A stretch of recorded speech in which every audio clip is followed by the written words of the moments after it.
There's been a gastro outbreak at a major music festival affecting at least 260 people. Health authorities are warning anyone who attended the Esoteric Festival earlier this month to monitor for symptoms including diarrhoea, nausea and vomiting. Let's get more and bring in the state's Chief Health Officer, Dr. Claire Looker. Dr. Looker, good morning to you. So we're talking about the Shigella variant version of gastro. How serious is it? Look, typically, thanks Michael, Shigella is a self-limiting and reasonably moderate bacteria causing gastroenteritis, but at times it can cause severe illness, particularly in vulnerable groups, so the children, pregnant women or those who've got a compromised immune system.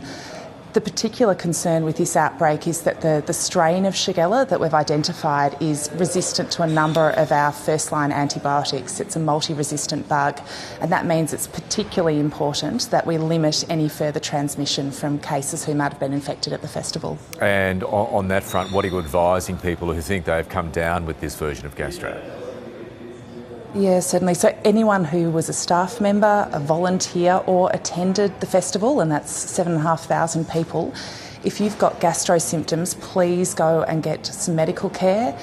You'll be tested. We can identify if this is Shigella. If you are unwell, don't work for 48 hours. Put in place those preventative actions we know work, like hand washing.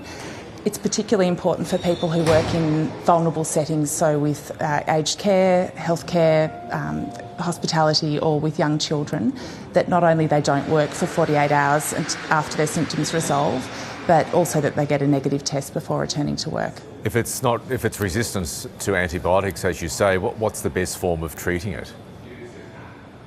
So for most people, the illness will run its course and they won't need to have any supplementary treatment except for staying hydrated and resting at home.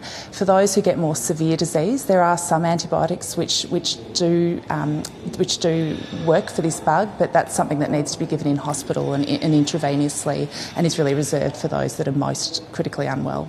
Okay, so as things stand, what is the best theory on how this bug spread at this festival? I mean, obviously lots of people, lots of young people, especially at very close quarters at this festival. How do you reckon it did spread?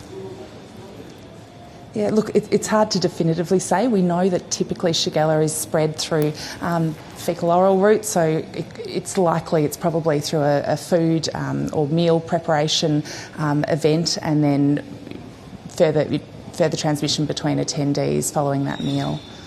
Okay, so yes, if you think you've got this, if you've been to that festival, do take the appropriate actions as recommended by Dr. Claire Looker, Victoria's Chief Health Officer. Thanks for joining us this morning. Thanks very much, Michael.